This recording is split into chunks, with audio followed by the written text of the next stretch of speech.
또 늦었다고 뭐라고 잔소리하고 지랄하고 그러니까 이제 오늘 졸려 죽겠는데 그걸 충분히 이해해요. 이해하는데 좀 힘내고 하도록 합시다. 근데 어찌 보면 이 수업이 물론 그걸 겪어본 사람은 여기에 이제 윤수밖에 없겠지만 9시에 시작한 적이 있어요. 9시에.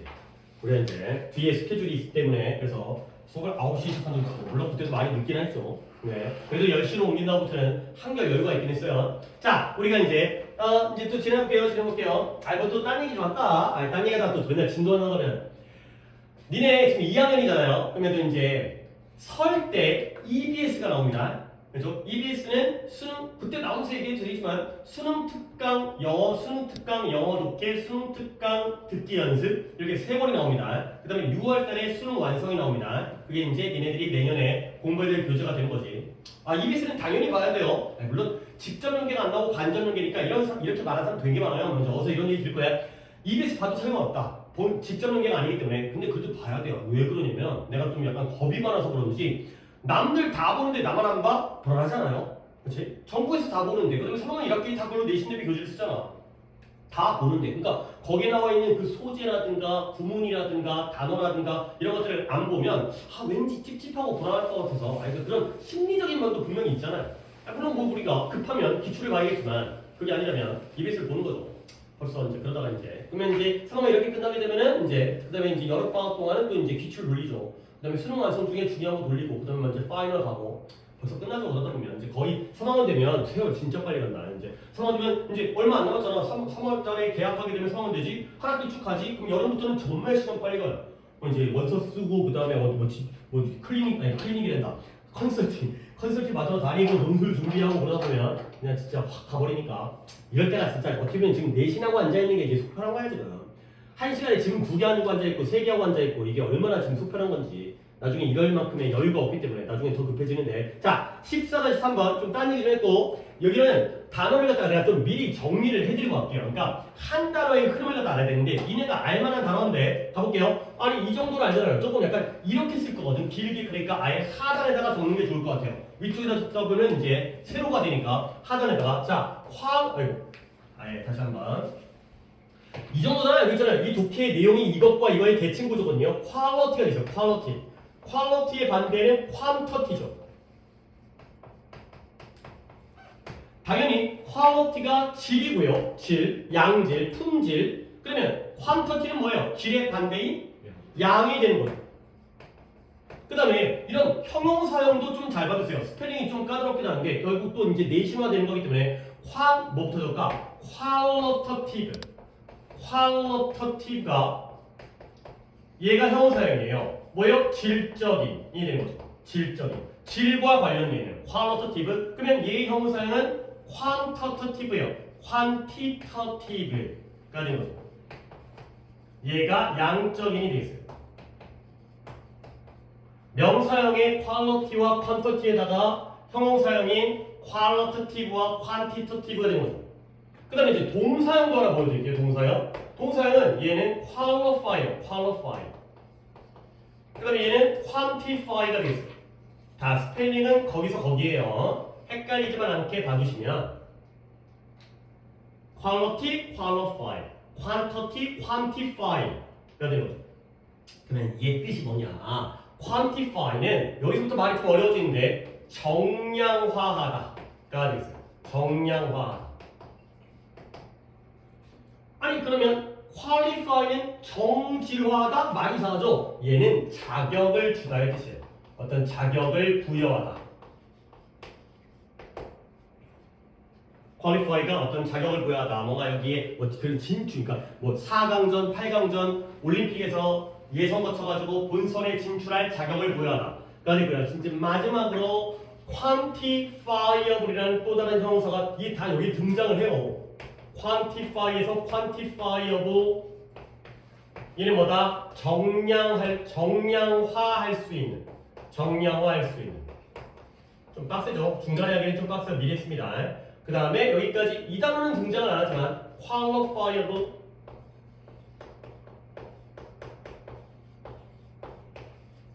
얘는 자격을 줄 수 있는 이거 안 적을 거 그랬나? 적을게요. 얘는 아예 등장 안 해서 자격을 줄 수 있는 이게 있어요. 근데 얘는 그냥 구색을 맞추기 위해서 적었지만 무시하셔도 상관은 없겠어요. 요렇게까지만 알아주시면 독해를 하는 데는 크게 무리가 없고요. 자, 한번 쭉 적었으니까 정리를 하겠습니다. 퀄리티는 질적인 거예요. 그 다음에 퀀터티는 양적인 거죠. 그러니까 퀀터티는 많다 적다의 문제인 거고 퀄리티는 좋다 나쁘다의 문제인 거지. 그죠? 질이 좋아, 질이 나빠. 양의 문제가 아니라. 그러면 이거의 형상이니까 퀄리티티브는 질적으로 좋다 나쁘다가 되는 거고 퀀티터티브는 양적으로 많다 적다의 개념이 되는 거고요. 그 다음에 여기서 동사가 조금 달라지죠. qualify는 정량화하다, 양적으로 만드는 거야. 근데 qualify는 질적으로 만든다기보다는 좀 의미가 자격을 부여하다. 여기서 조금 삐끗하면서 여기는 올라오게 되는 거야. quantify라는 건 정량화할 수 있다가 됐어. 얘들아, 내가 이제 여기서 좀 미리 얘기할 건데 니네들의 영어 실력은 질적인 거야, 양적인 거야? 영어 실력이 좋다 나쁘다라는 건 양적인 거예요, 질적인 거예요? 질적인 거 아니에요? 공부를 잘한다 못한다, 그렇죠? 근데 여러분들의 영어 실력을 질적으로 평가하면 대학에서 평가를 못해요. 결국 그러니까 그걸 양적으로 만들어야죠. 그게 뭐예요? 수능 점수예요. 그렇죠? 그게 바로 정량화가 되는 거죠. 그렇지? 여러분들 그런 거 있잖아요. 지금은 많이 없어지겠지만 학생 켰겠지? 설마? 잠깐만요. 다행이에요. 내가 가끔 해놓고는 잠깐 왔다가 다시 간다는 걸 까먹어가고 아니 여러 번 하다 보니까 맨날 이제 내가 켰는지 안 켰는지가 이게 기억이 섞이다 보니까 헷갈려가지고. 자, 다시 한번 돌아와서 학생부 교과가 있고 학생부 종합이 있잖아요. 이런 얘기를 왜 하는지 모르겠는데 이해를 주려고. 학생부 교과는 질적인 평가예요, 양적인 평가예요? 교과, 내신 1.0, 1.5, 2.3으로 가는 거죠. 이건 뭐예요? 질적인 평가예요? 양적인 평가예요? 수치화시키는 거죠. 근데 학생부 종합은 뭐냐면 지금은 많이 사라지긴 했지만 뭐 교내 대회라든가 동아리 활동이라든가 독서 교육이라든가 이런 것들을 다 집어넣는 게 바로 학생부 종합이죠. 걔가 바로 질적 평가예요. 그러면 정성 평가. 얘를 정량 평가, 얘를 정성 평가라고 해요. 그러니까 정량 평가는 수치화시키는 거예요. 숫자화 시켜가지고 점수를 쭉 한 다음에 여기까지 합격이 되는 거고요. 정성 평가는 왠지 얘한테 마음이 가. 얘가 더 좋은 것 같아. 뭐라고 명확한 기준은 없더라도 이런 게 바로 질적인 게 되는 거죠. 그러니까 개념이 반대 개념이기 때문에 먼저 이런 얘기를 좀 해드렸습니다. 자, 독해를 시작해볼게요. 어려워요. 이게 어려워갖고 내가 첫 시간에 해보려고 하다가 포기를 하고 이번 시간으로 넘어갔으니까 이번 시간은 꽤 상당히 시간을 좀 잡아먹을 거예요. 가볼게요. 기술자들은 항상 look out, 내다보는 거예요. 왜 내다볼까요? 그래서 be 여기까지 할까? on the lookout for 뭐뭇을 찾고 있는, 뭐뭇을 추구하는. 기술자들은 항상 이걸 찾아요. 항상 이걸 추구하는 거야. 근데 뭘 추구하는 거냐면 여기 나와 있는 quantifiable 뭐였죠? 정량화할 수 있는, 정량화할 수 있는 그러한 판단 기준, 측정 기준, 메트릭이라는 게 미터예요, 미터. 미터법에서의 미터가 메트릭이에요. 그런 정량화할 수 있는 측정 기준을 항상 추구해요. 기술자들은 숫자가 중요한 거야.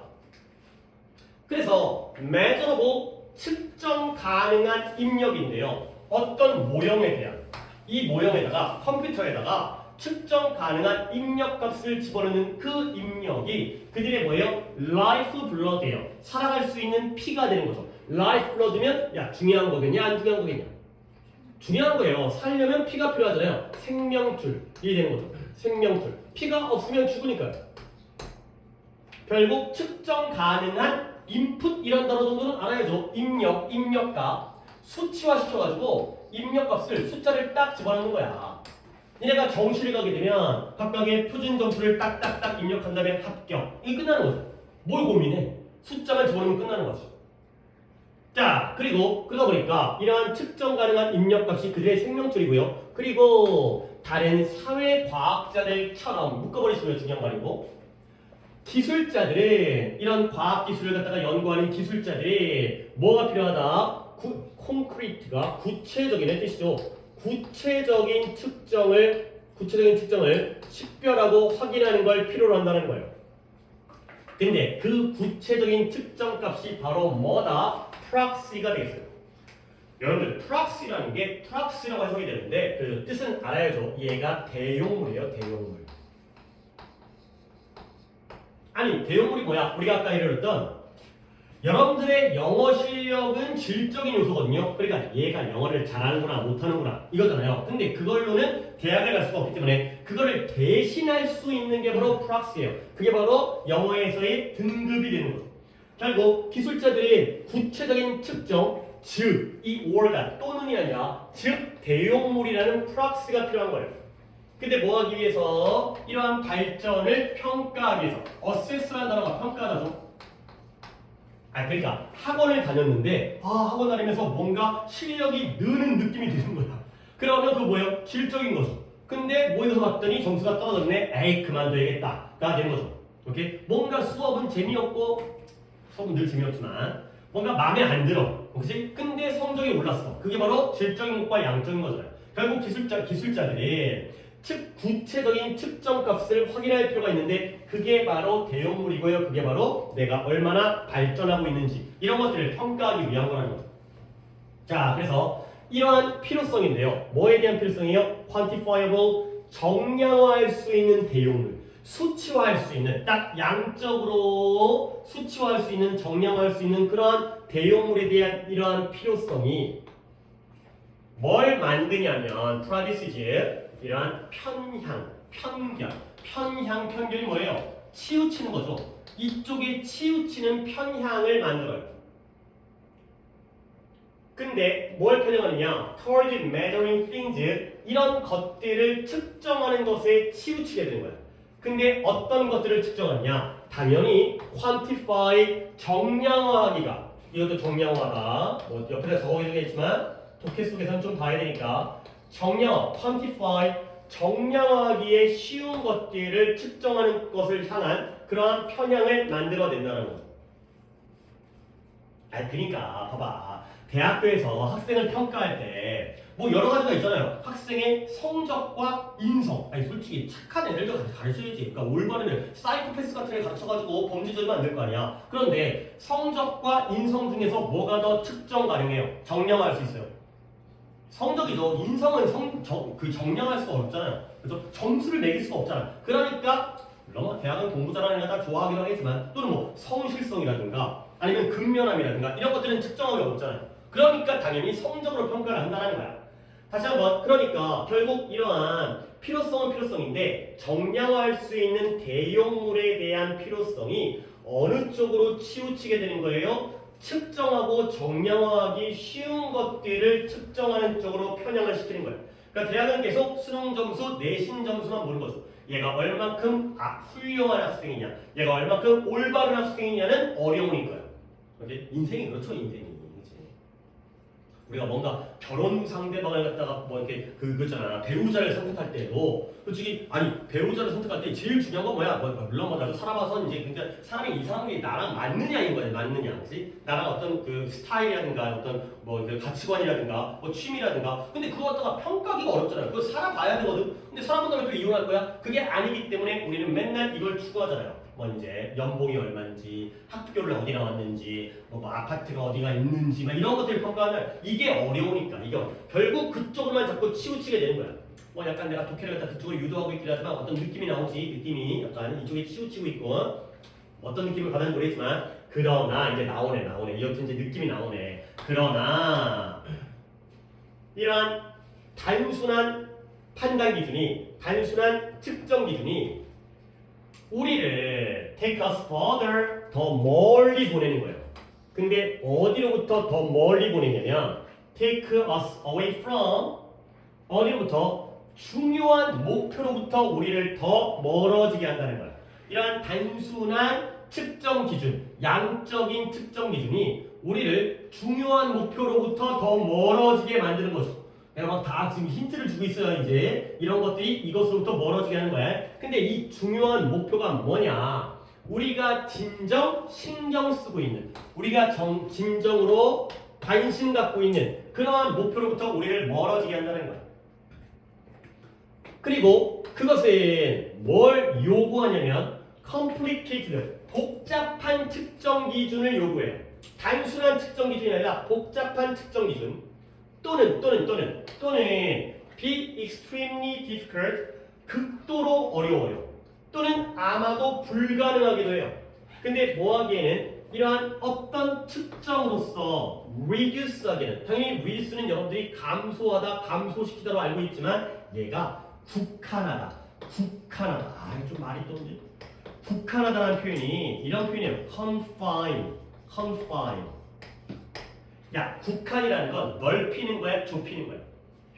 좁히는 거죠. 어떠한 특정으로만 좁히기에는 극도로 어렵고 아마도 불가능할 수 있는 그리고 복잡한 특정 기준을 요구하는 그런 것들로부터 우리를 멀어지게 한다는 거죠.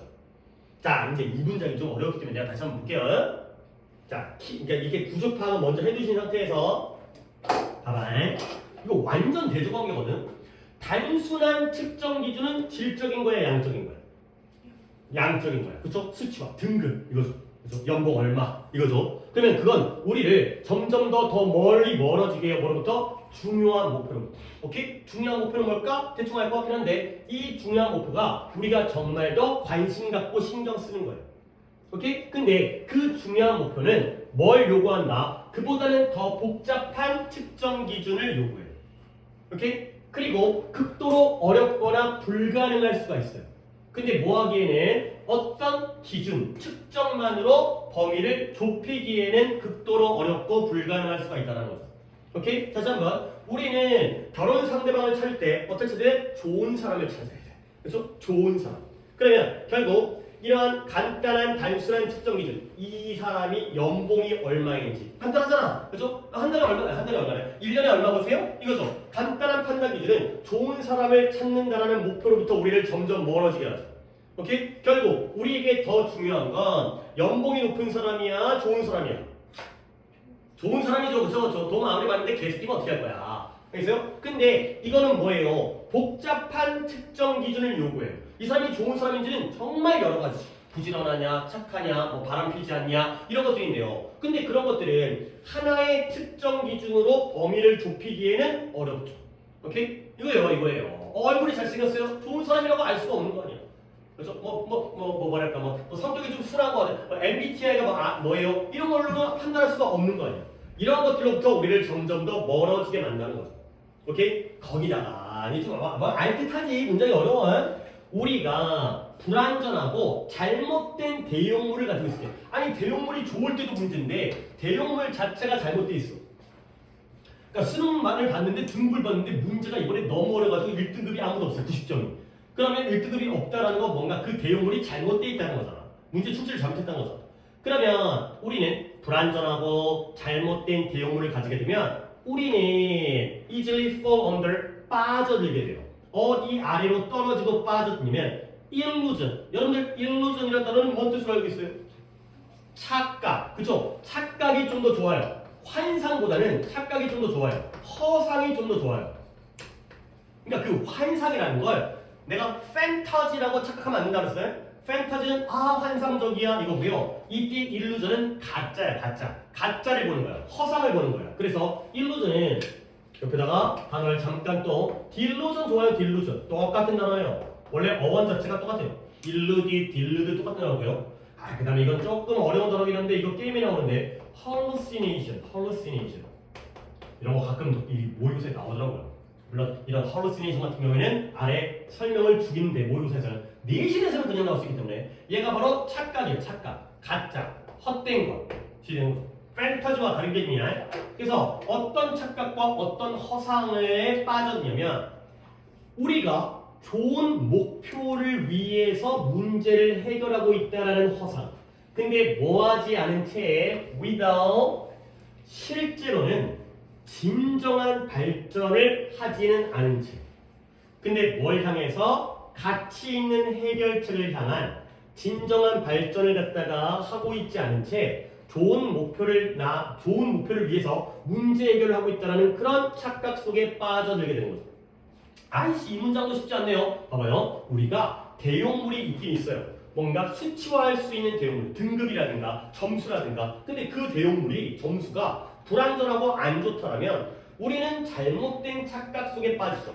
근데 그 잘못된 착각이 뭐예요? 우리가 올바르고 좋은 end라는 게 끝이 아니라 이따가는 딴 뜻으로 나오지만 목표입니다. 목표. end가 목표라는 뜻입니다. 알아두시면 혹시라도 몰랐던 분은 우리의 공부의 끝이 뭐예요? 대학이죠. 우리의 공부의 끝이라는 건 공부의 목표가 대학이라는 거예요. 근데 실제로는 뭐 하자는 채 가치 있는 해결책을 향한 진정한 발전을 실제로는 하지 않은 채가 되는 거죠. 아까도 잠깐 얘기했지만 예를 들어서 학원에 들어왔다고 쳐봐요. 이 학원에서 수업을 갖다 잘 듣고 있는 건가 아닌 건가. 근데 물론 모의고사라든가 학교 내신이라든가 이런 것들은 올바른 프락스예요. 근데 이 학원에서 자체시험을 보는 거야. 근데 그 자체시험을 갖다가 약간 그 사기성으로 처음 들어왔을 때는 어려운 문제를 갖다가 레벨 테스트를 봐. 그 다음에 나중에는 한 달 후에 그보다 쉬운 거. 그러면 점수는 점점 어때지겠어? 올라가겠죠. 근데 그건 진짜 실력이 는 거야? 아니죠. 속이는 거지. 공부가 잘 되는 것 같아. 점수가 오른 것 같아. 이게 바로 잘못된 대응물이죠. 그러면 우리는 어떤 착각에 빠지게 된다? 내가 올바른 목표를 향해서 문제를 잘 해결하고 있다. 근데 실제로는 어떠한 진정한 발전도 없는 상태에서 발전하고 있지 않은데도 발전하는 듯한 착각을 갖다 갖게 되는 거죠. 그 대응물이 잘못되어 있을 때가 되는 거죠. 이해했나요? 그러면 우리는 쉽게 빠져드는데 이러한 착각, 어떤 착각이에요? 우리가 올바른 목표를 위해서 문제를 해결하고 있다라는 착각이 되어 있어요. 요 대물어 보려고 지금까지 질질 끈 거예요. 요 대시 뭐예요? 동격에 대해서 이런 동격을 잘 챙겨주시면 좋겠어요. 이 동격이라는 이 느낌을 착각의 내용이 바로 뒤에 거잖아요. 착각의 내용이 가치 있는 해결책을 향하여 정말 영어 실력이 진정으로 늘고 있지도 않는데 그 올바른 목표를 향해서 문제를 해결하고 있는 것 같은 게 바로 착각의 내용이죠. 이런 거 해놓으세요. 자, 그래서 이거 다음 문장도 다음 문장 좋네요. 뭐지 이거 문장이 좋은 게 많아갖고 이거 중요 문장을 많이 뽑아야겠는데 다음 문장에서는 내가 뭐 때문에 이거 갖다 좋다고 얘기하냐면 substituting에다가 밑줄을 치시고 뒤에다가 for에다가 밑줄을 치시면 이제 이거 갖고 내가 또 설명을 시작하겠어요. 자, 봐봐라.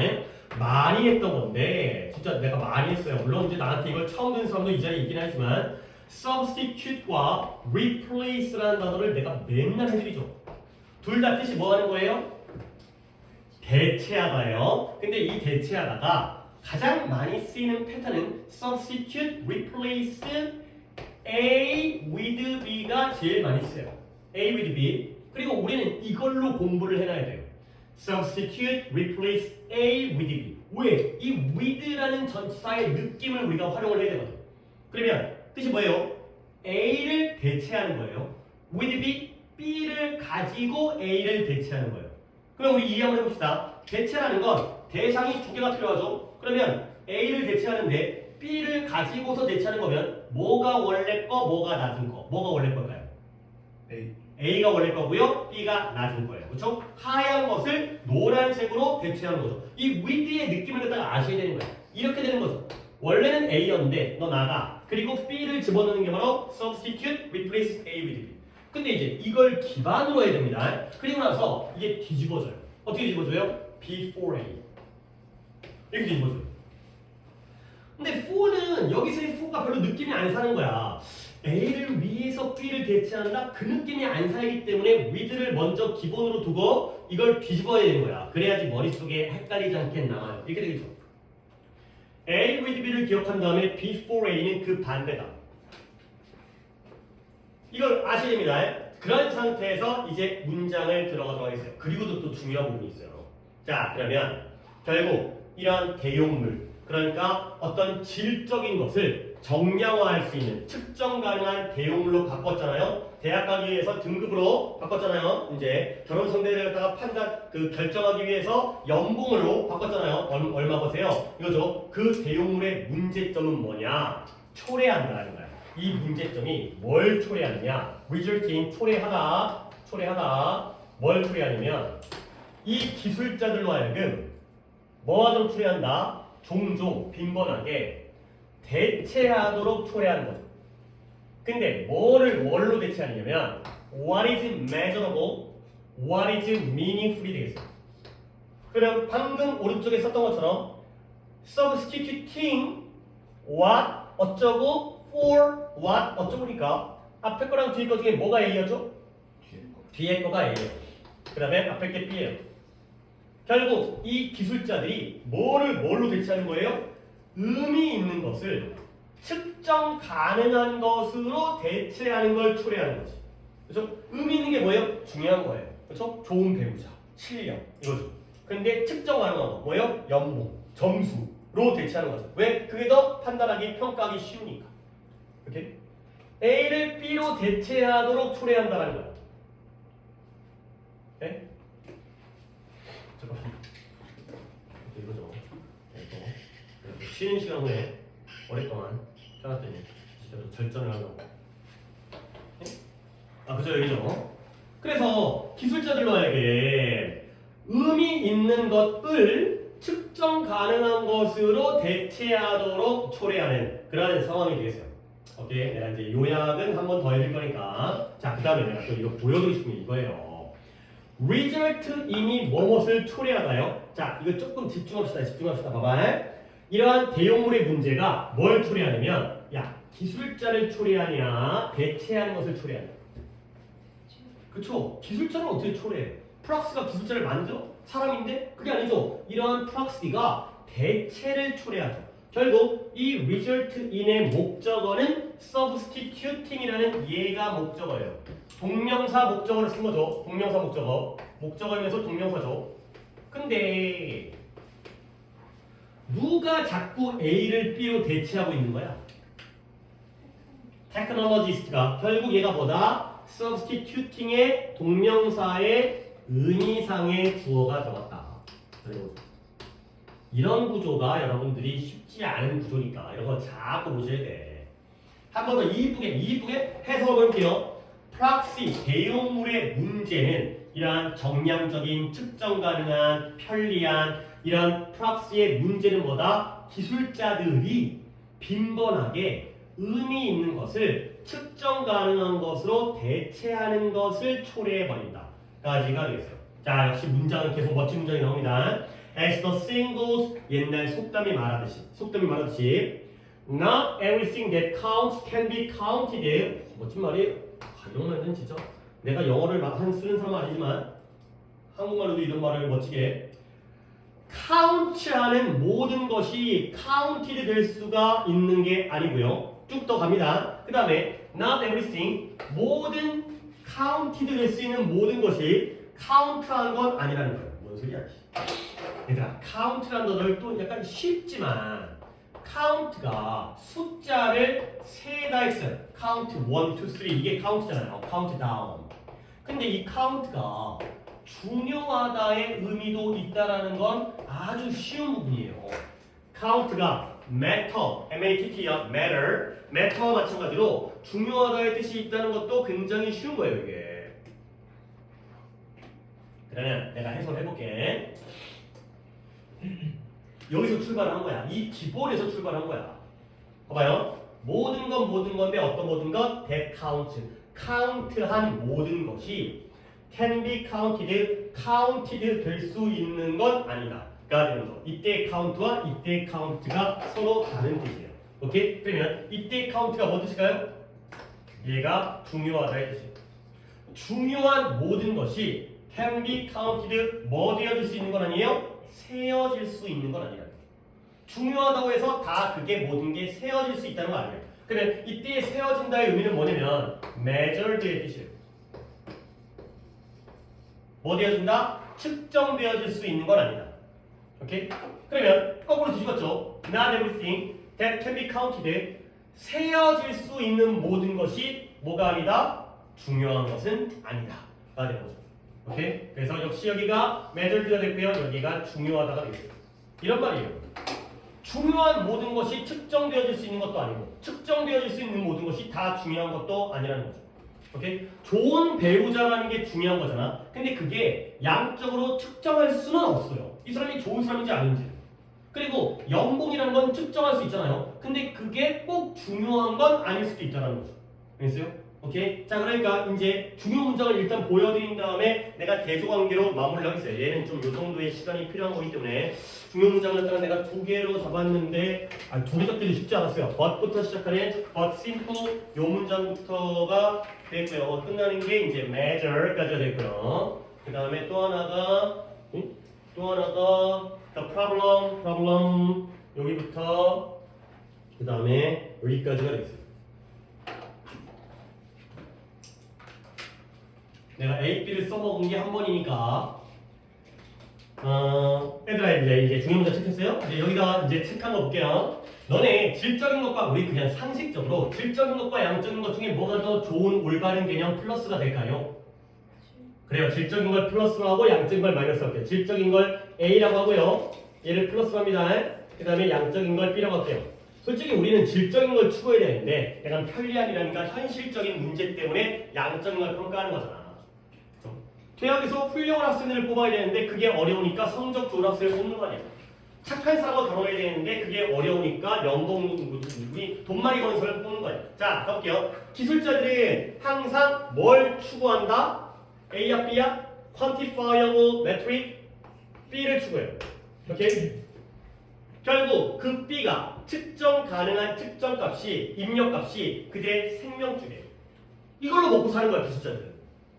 그래서 사회과학자처럼 그들은 구체적인 측정을 갖다가 확인하고 식별할 필요가 있어요. 그게 바로 대형물이죠. 대형물이 자꾸 나오니까 대형물은 A요 B예요? B가 되겠어요. 대형물 어떤 등급, 점수. 자, 그러면 이런 퀀티파이하고 정량화할 수 있는 그러한 프락시, 대형물에 대한 필요성이 편향을 만들어내요. 뭐에 대한? 정량화하기 쉬운 것들에 대한 편향을 갖다가 만드는 거죠. 당연히 이때의 편향은 A 쪽에 치우친 거예요? B 쪽에 치우친 거예요? B 쪽에 치우친 거예요. 계속 B죠? 기술자들은 이렇구나. 뭔가 벌써 문제가 느껴지잖아.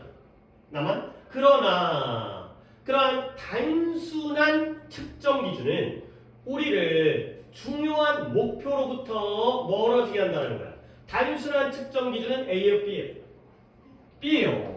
그러면 중요한 목표는 뭐가 되는 거죠? A가 되는 거죠. 근데 그 중요한 목표, 여기서는 퀄리티라는 게 명확하게 명시적으로 나와 있진 않아요. 그렇지? 그렇잖아. 근데 불구하고 이런 대소범위를 미리 잡아놓으면 좋다 이거죠. 그러한 중요한 목표, 질적인 목표가 우리가 정말 중요하게 생각하는 거야. 신경 쓰는 거야. 근데 얘는 뭘 필요한가? 복잡한 측정 기준을 필요해요. 복잡한 측정 기준은 똑같은 매트릭이지만 얘는 A로 가야 돼요? B로 가야 돼요? A로 가야 돼요. 얘는. 측정 기준 중에 단순한 게 B 쪽인 거고 복잡한 게 A 쪽이에요. 복잡하다 보니까 결국 극도로 어렵고 거의 불가능해요. 뭐 하기에는 하나의 측정으로 좁히고 국한시키기에는 불가능하죠. 그러면 여기서의 any measure는 A예요, B예요? B가 되는 거야. 그래, 잘 따라온다. 이런 거 잘 따라오면 좋아. 그리고 속으로라도, 그러니까 속으로 얘기하는 건 내가 알 수 없지만 속으로라도 대답을 해보세요. 그런 다음에 이제 속으로 하니까 잘 맞네. 그러면 내 호흡과 맞는 거잖아. 이게 약간 그런 것도 필요해. 가르치는 사람과 속도라든가 이제 약간 상식, 내가 듣는 예시라든가 이런 거 있잖아. 뭐 저 인간은 왜 저런 예시를 들지? 근데 이제 약간 그쪽으로 내가 맞다라는 것보다는 익숙해지라는 거지. 그러면 우리가 이런 프락스가 B였잖아요. 근데 B인데 잘못된 B를 갖고 있으면 우리가 올바른 목표를 위해서 문제를 해결하고 있다라는 착각 속에 빠지는 거야. 실제로는 어떠한 가치 있는 해결책에 대한 진정한 발전도 하지 않은 채가 되는 거죠. 그러면 뒤쪽에서 뭘 받아도 되는데요? Genuine progress 또는 worthy solution. worthy solution A예요, B예요? A가 되는 거죠. A를 향해서 나아가지 못하는데도 그러고 있다라는 잘못된 착각에 빠지는 거예요. 그러면 결국 이제 여기까지 오면 이제 끝났죠. 이제 봐봐. 여기서 솔직히 내가 여기까지 딱 하고 있는 게 뭐냐면 여기 하려고 해. 여기 A, B에서 여기 하려고 해. 내가 왜 A, B에다 동그라미 치고 있지? 아, 여기서 동그라미 쳤구나. 자, 그래서 이러한 대용물의 문제점 뭐냐면 기술자들에게 의미 있는 것을 측정 가능한 것으로 대체하도록 초래해버리는 거야. 의미 있는 게 A야, B야. 얘가 A죠. 이미 A 해놨네요. 다행스럽게도. 측정을 하는 게 B가 되는 거죠. 이게 문제죠. 조 플러스를 마이너스로 대체해버리니까. 자, 이제 마지막 문제까지 왔습니다. 중요한 모든 것이 측정 가능하지 않을 수 있다는 거예요. 중요한 건 A야, B야. A야. A가 B와 다르다는 거지. A는 B와 다르다. 중요한 게 다 우리가 양적으로 수치화하거나 정량할 수 없는 거고요. 결국 셀 수 있는, 그러면 B가 다 중요한 것도 아니다 가 되는 거죠. 그죠? 난이도가 있는 글이고요. 문장 구조도 까다로운 글이고요. 그 다음에 얘 같은 경우에는 이제 뭐 주제라든가 내용이라든가 빈칸이라든가 빈칸 뚫게 되면 A, B로 문제 풀면 되는 거예요. 어디가 뚫리든 간에 여기가 A가 들어갈 자리인지 B가 들어갈 자리인지 이렇게 하시면 돼요. 근데 14강이 원래 빈칸이라서 그 가능성은 좀 좋긴 한데 오케이? 됐죠? 그 다음에 넘어가겠어요. 상당히 오랜 시간이 걸렸습니다. 그 다음 게 뭐냐? 15강의 A번이네요. 오케이. 이거는 좀 괜찮네요. 이번 시간에도 2개밖에 못하는 거 아니야? 어느 시간 한 타임에 3개를 갖다가 해야 되는데 타임을 좀 보겠어요.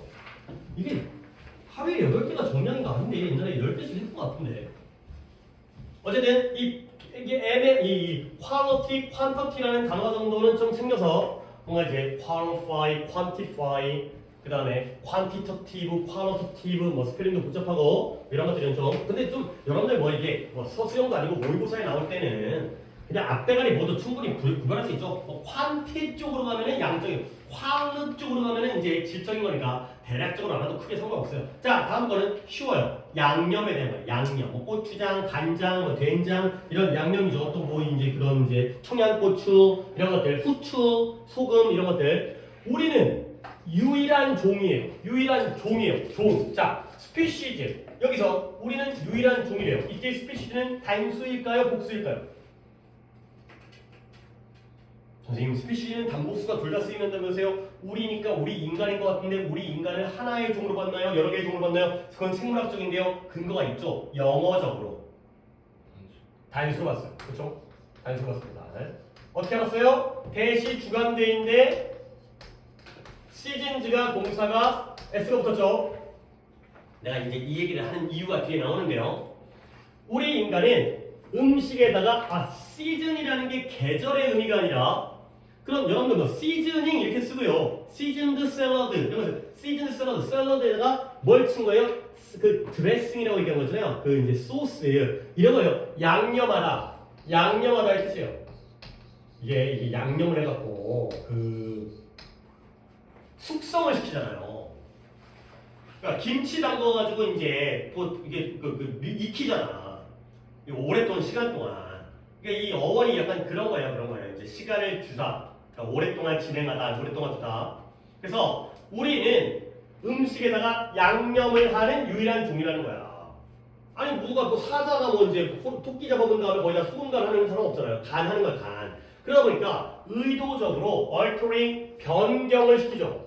그것을 변화시키는 거야. 뭘 가지고 변화시키냐면 매우 flavor가 아니라 flavored plant part 매우 그러니까 이건 그냥 밑줄을 이렇게 쳐버릴까? 그러니까 highly flavored가 highly가 매우 높게인 거고요. flavor가 맛이란 뜻인데 합쳐서 맛이 강한, 맛이 센 약간 이렇게 맛이 강한 식물의 부위들로 그것을 변화시켜요. 근데 그 맛이 강한 식물의 부위를 우리가 뭐라고 불러요? 허브나 스파이시, 양념이라고 부르는 거죠. 스파이스가 양념이잖아요. 스파이시가 이제 양념친 매운이 되는 거고. 우리가 허브라든가 여기서는 양념보다는 약간 뜻을 그러니까 양념 나왔으니까 얘가 향신료라는 말 가죠. 그것을 허브나 향신료를 가지고 부르는 그러한 맛이 강한 식물의 부분들로서 그것들을 변화시키는. 어쨌든 인간은 독특하구나. 양념을 하는구나. 그리고 양념을 하니까 의도적으로 그것을 바꿔버리는데 우리가 향신료라든가 허브라고 부르는 그런 맛이 강한 식물의 부분들로 그것을 변화시키는구나. 자, 질문 2개 들어갑니다. 첫 번째 질문은 이때 it이에요. 뭘 가리켜요?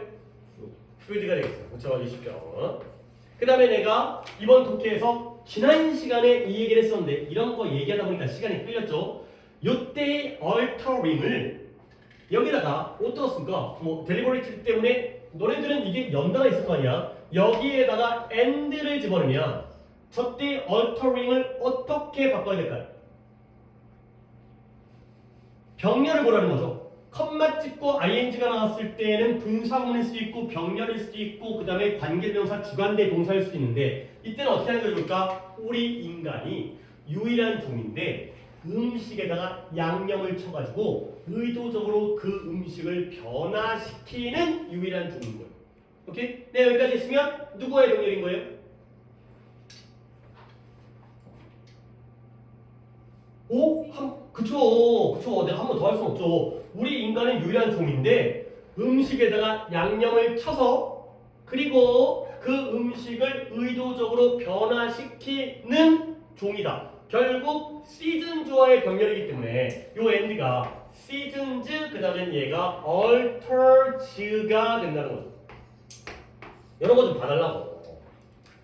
이제 그래서 처음에 이제 스피시즈가 단수로 쓰였으니까 주관대수를 치서 seasons and altered 가 되겠어요. 문장 그러니까 내용은 어렵잖아요. 우리 인간이 양념하는구나. 양념하니까 음식이 바뀌겠죠. 맛을 치게 되면 그냥 뭐 있잖아요. 그냥 뭐 일단 뭐 예시가 갑자기 생각이 안 나는데 그냥 국에다가 간장을 치면 짠 국이 되는 거잖아요. 이제 그냥 국이 짠 국이 되는 거잖아요. 그래서 상당히 가능해요. 뭐가 가능하냐면 당연히 뭐 가주어가 되고요. 뭐 이 정도는 뭐 우리가 파악 가능하죠. 대절이 가능해요.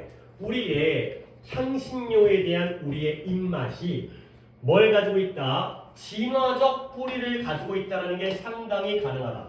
그래가 되겠어요. 이런 문자가 그렇게 많이 나와요. 우리는 이런 걸 받아들이는 게 봐봐요. 향신료에 대한 우리의 미각, 우리의 취향, 우리의 입맛은 진화적 뿌리를 가지고 있는 게 가능하대요. 말이 좀 어색하잖아. 짧은 문장이지만 결국 뭐다? 우리가 향신료를 좋아하는 건 최근이다, 오래됐다. 오래됐다.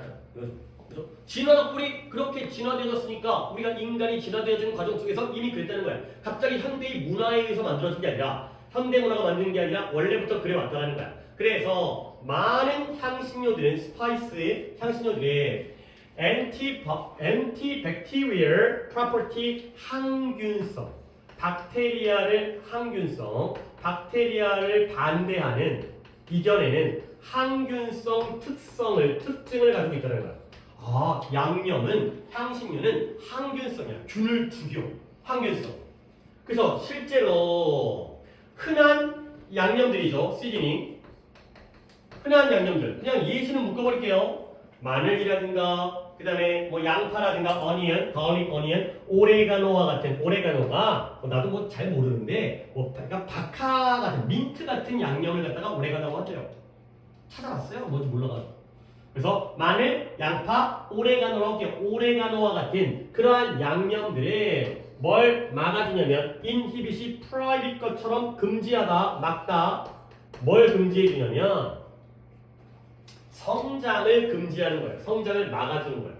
근데 뭐의 성장? 거의 모든 박테리아의 성장을. 근데 뭐예요? 실험을 해봤더니 거의 모든 박테리아의 성장을 막아줬구나. 마늘을 집어넣으면 박테리아가 막아지는 항균성이구나. 그래야 되겠어요. 얘들아 이런 거 좀 생각을 해야 되는 게 스피시즈도 마찬가지지만 이런 단복수 형태 중에 몇 개는 따져야 되는 게 있어. 백티리아 이런 거 UM으로 끝나는 거 있잖아요. 그러니까 한 두 개만 알려줄게요. 데이텀이 단수죠. 그럼 얘 복수형은 뭐예요? 데이터가 복수예요.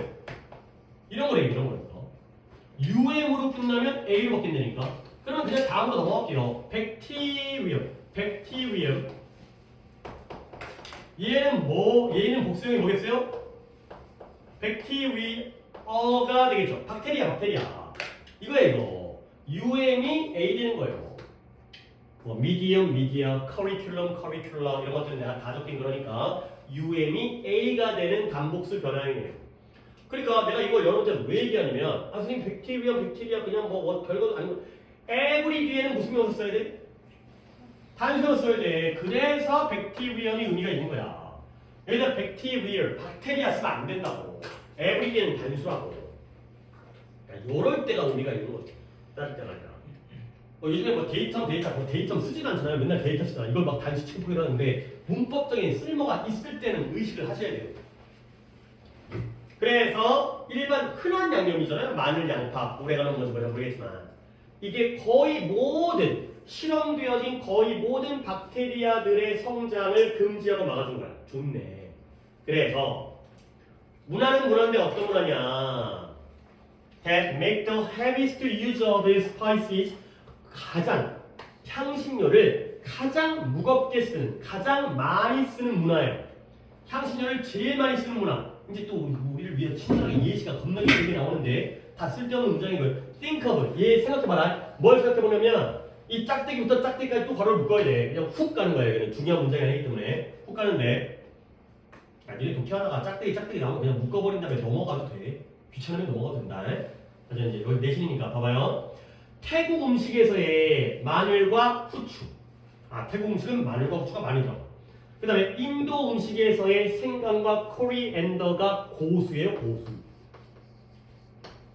그 고수 있잖아요. 뭐 쌀국수한테 들어가지고 숨만 나는 약간 쑥 비슷하게 생겨나는 고수. 그 다음에 멕시코 음식에서의 칠리페퍼 고추가 되는 거죠. 뭐 할라페뇨 이런 거 전에 졸라 매운 거. 이런 것들이 바로 이런 문화가 태국, 그 다음에 인도, 그 다음에 멕시코가 양념을, 향신료를 제일 많이 쓰는 문화거든요. 근데 그 문화가 이제부터가 문장이죠. come from. 어디서 오느냐? 따뜻한 기후에서 온다는 거야. 양념을 많이 쓰는 나라의 문화는 보통 날씨가 따뜻해. 인도, 태국, 어디였어? 멕시코. 다 따뜻한, 더운 나라들이죠. 그러면 그 따뜻한 기후는 어떤 기후냐면 bacterial spoilage, bacterial 박테리아성, 세균성 부패, spoil, 망치다, 음식이 썩다. 그런 부패가 큰 문제인 곳이에요. 여기는 날씨가 덥다 보니까 음식품만 내놓으면 냉장고 없으면 금방 상해가 되는 거죠. 우리도 여름에 그렇잖아요. 국 같은 거 그 이제 렌즈나 인덕션 위에 올려놓으면 다음날 보면 막 이렇게 하얀 거 떠 있고 냉장고에 넣어줘 끓이거나 결국 양념을 많이 쓰는 그러니까 이 중간에 이거 싱크하고부터 이건 진짜 아무런 의미가 없는 거고 양념을 제일 많이 쓰는 문화들은 따뜻한 기후에서 왔고 그리고 그 따뜻한 기후에서는 세균성 부패가 굉장히 중요한 문제라는 거야. 막 그리 쑥쑥하죠. In contrast, 대조적으로 그와 반대로 양념을 많이 쓰는 문화니까 이들은 양념을 안 쓰는 문화가 되겠어요. The most lightly spiced cuisine. cuisine이 요리 또는 요리법이에요. 요리. 이것도 많이 쓰는 단어입니다. 요리. 가장 가볍게 양념되어지는 요리. 그러니까 밍밍한 거죠. 밍밍한 거. 근데 어떤 애들이냐 스칸디나비아라든가 아니면 북유럽이라든가 스칸디나비아, 핀란드라든가 스코틀랜드라든가 그쪽 위쪽에 있는 아니 스코틀랜드가 아니라 핀란드라든가 노르웨이라든가 스코틀랜드는 영국 쪽에 있는 거고 그런 애들 있잖아요. 그런 애들 뭐 덴마크 그 위쪽에 이렇게 스칸디나비아 반도 그거 피오르드 해안 그런 거 그래서 스칸디나비아와 북유럽의 그러한 도주 바로 옆에 있는 쿠이진이에요. 쿠이진 그러한 요리들 그러한 요리들은 또 역시 뭐 짧긴 하지만 걸어 묶어주시고요. 쿠이진즈가 주어고요. 얘네들은 어디서 나오는 거야? 가장 양념을 안 한 애들은 더 시원한 기후에서 온다는 거야. 그러니까 사람들이 그러니까 이제 우리나라입니다. 우리 이제 인간들이 더운 데에서는 세균 때문에 썩으니까 부패하니까 상하니까 양념을 팍팍 치고 시원한 데는 상할 일이 별로 없으니까 양념을 덜 쳤구나. 가 되는 거죠. 오케이? 자, 그래서 이제 마지막 문장, 좋은 문장입니다. 마지막 문장이 좋습니다. 우리의 독특하게, 유일하게, 독특하게 인간적인 관심. 뭐에 대한? 이러한 맛에 대한 관심. 맛, flavor, 맛. 뭐 쉬운 단어지만. 근데 특히 이 경우에는 뭐의 맛이요? 양념 맛. 우리가 지금 음식 맛, 뭐 고기 맛, 뭐 야채 맛이 아니라 양념 맛에 대한 얘기잖아요. 우리의 특히 이 경우에는 양념 맛에 대한 우리의 인간적 관심은 attention은 turns out 판명되어졌죠. 뭐라고 판명되어지냐면 to have a reason, to have a reason 한 번 더 밑줄 as a matter of life and death 삶과 죽음의 문제로서 발생했다라고 판명되어진 거죠. 결국 인간이 양념을 좋아하거나 양념 맛에 민감하게 반응하는 것은 뭔가 더 미각적인 행복을 위해서가 아니라 생존을 하기 위한 거야. 이게 살아남기 위해서. 안 그러면 썩은 음식 먹고 죽어버리니까. 가 되는 거죠. 오케이? 나는 더 맛있게 먹고 싶어. 이런 문제가 아니라 후추를 겁나게 치는 건 상하지 않게 하기 위해서. 가 되는 거죠. 후추 맛있죠. 나 후추 되게 좋아하는데. 하여튼 뭐 좋아하는 게 중요한 게 아니라 후추를 하도 좋아해서 국에다가 계속 뿌리거든. 그러다 보면 국을 다 먹잖아요. 아래에 후추만 나와요. 까맣게 막. 그거 보면 이제 내가 건강을 좀 신경 써야 되는데. 하여튼 물론 뭐 그게 상해서 그러다기보다는 약간 느끼한 맛을 도와주는 게 후추인 거. 옛날에 후추가 굉장히 비쌌다면서요. 후추가 이제. 지속성이 있어가지고. 오케이? 별로 어려운 건 아닙니다. 자, 마지막 문제에서 이것 좀 정리하겠어요. 한 번 더 생소할까? 우리 인간의 독특한 맛에 대한 관심, 특히 향신료에 대한, 양념에 대한 맛에 대한 관심이 높았잖아. 근데 그게 삶과 죽음의 문제, 생존의 문제로서 발생했던 것처럼 판명된다고 했어요. 아, 잠깐만. 이거부터 얘기해볼까? To have originate 이런 걸 우리가 완료 부정사라고 얘기하죠. 아이고 글씨가 너무 이상해. 완료 부정사. 아니 이 정도는 조금 쉽게 가야 되는데. 타운사 판명되는 게 언제 일이에요? 현재죠. 그러면 얘가 발생했던 건 언제 일이죠? 과거죠. 그래서 완료 부정사 쓴 건 얘가 왜 옛날에 그랬죠. 옛날에. 지금 그런 게 아니라 현대에 발견된 만들어진 게 아니라 옛날에 그랬다는 거야. 그래서 완료 부정사 쓰는 거죠. 그래서 과거이기 때문에 이미 옛날에 발생한 것처럼 보인다, 판명된다 라는 거죠. 근데 이제 그 얘기를 하려고 하는 게 아니라 to have pp가 완료 부정사 이전 시제를 나타낸다는 건데 그 얘기를 하고 싶은 게 아니라 이 얘기를 좀 해보려고. 내가 여러분과 이거 갖다 어디서부터 시작하면 될까? 그래서 봐봐요. rise랑 raise부터 이야기를 해볼까요? 조금 이게 길게 쓸 겁니다. 길게 약간 길이를. 아니 뭐 뜻은 적긴 그렇고요. rise가 오르다, raise는 올리다가 되는 거죠. 결국 rise가 자동사고요, raise가 타동사잖아요. 이거 알잖아요, 이거. 뭐 lie 눕다, lay 눕히다. 자동사, 타동사. 여러분들 변화는 알고 있죠? rise, rose, risen. raise, raised, raised. 내가 이제 이런 거를 갖다가 썰을 푸는 이유가 뭐냐면 좀 알아두면 규칙성이 있으면 좋잖아요. 이렇게 자동사, 타동사 묶음 있잖아. 이렇게 짝 이루는 거 있잖아. 아까 얘기했던 뭐 lie라든가 lay라든가 눕다, 눕히다, sit이라든가 뭐 이런 거 있어요. sit이라든가 seat이라든가 앉다와 앉히다라든가 이게 자동사고 이게 타동사고 이런 건 변화형이 이런 규칙성이 있어요. 자동사가 불규칙이고요. 타동사가 규칙변화예요. 이디 규칙은 얘가 불규칙이고 그러니까 3단 변화지 3단 변화. 3단 변화에서 불규칙 A, B, C 이런 거잖아. 얘는 이제 이디 규칙인 거고. 근데 내가 이제 이 다음 단계로 똑같은 관계예요. arise가 있고요. arouse가 있어요. 얘는 오르다, 얘는 올리다잖아요. 얘는 arise가 발생하다. 그러면 arouse는 뭐겠어요? 발생시키다가 되겠어요. 이렇게? 그러면 변화형이 이걸 써드린 이유가 있어요. 똑같아요. A만 붙였을 뿐이에요. arise, arose, arisen. 약간은 우리가 이미 알고 있는 걸 이 정도 알고 있었어야 되는 거니까 쓸모가 있죠. 얘도 똑같아요. 규칙이에요. aroused, aroused.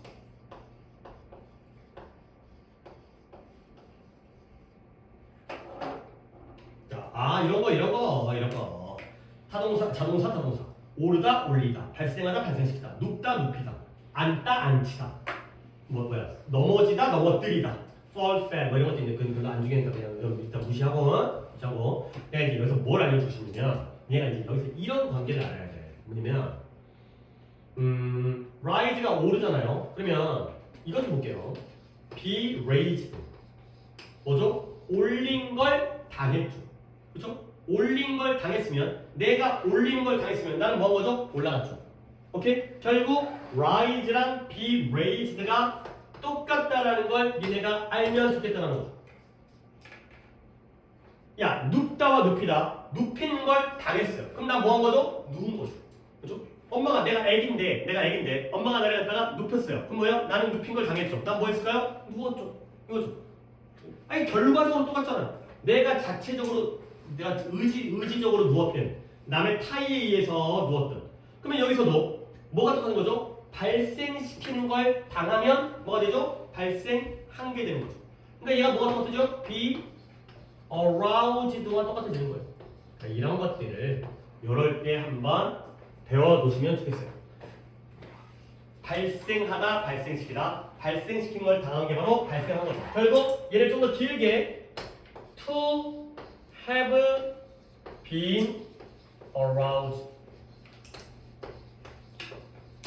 이렇게 되겠습니다.